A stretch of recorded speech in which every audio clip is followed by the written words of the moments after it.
Let's look at the destruction of Sodom and Gomorrah. Here we have another instance of remarkable wickedness and of terrible judgment. Yet, on examination, we find no warning given the Sodomites of an endless fire to which the soul would be subjected after the fire by which their body should perish would follow them into their afterlife. The extreme wickedness of the people is set forth with graphic power, and it's described in Genesis. And it would seem a proper occasion for God to reveal the doctrine of endless punishment. If it's true, for such, if any people, these people must certainly be the victims of endless punishment. But if we look at the record in chapters 24 and 25, we find it contains no hint of eternal torment, neither in the way of warning the Sodomites, nor the history of restraining future transgressors by telling them of this warning. How is this consistent to be explained in harmony with the acknowledged principles of justice, to say nothing of mercy? What would we say if our courts today said, if they published a law affixing to it the penalty of $100 fine? $100 fine for every transgression of this law. And then, having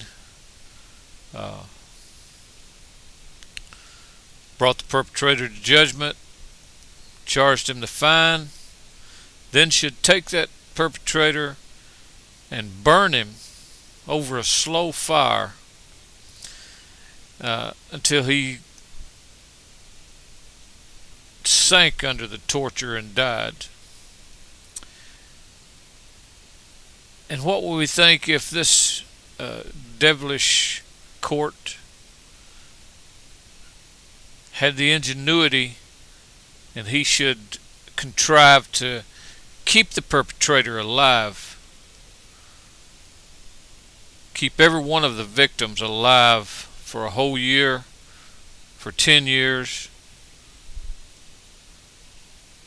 in order that the slow torture might be lengthened out to eternity. But all this is kept secret in the law.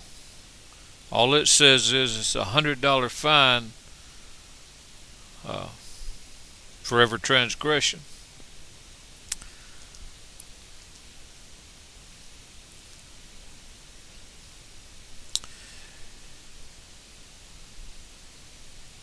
This is precisely what the doctrine of eternal torment does to the righteous judgment of God.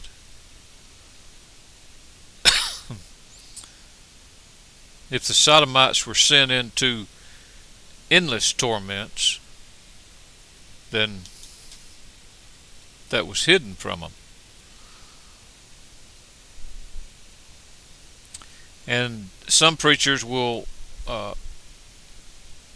refer to Jude 7.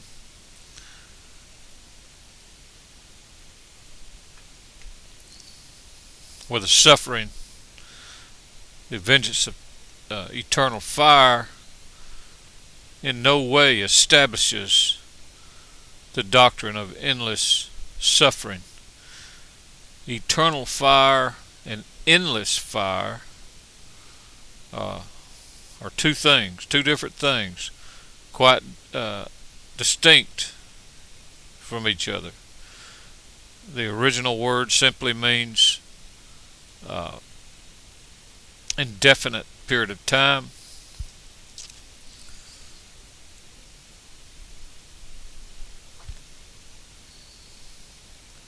And it says they are set forth as an example, suffering the vengeance.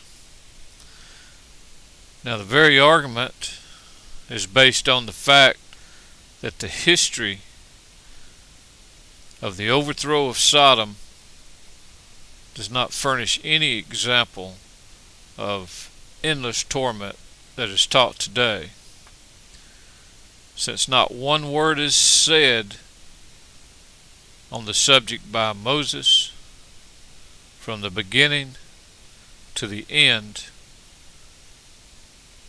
of his account of Sodom and Gomorrah. So where then is the example? What are we going to do when we get to heaven? We're standing before the Almighty,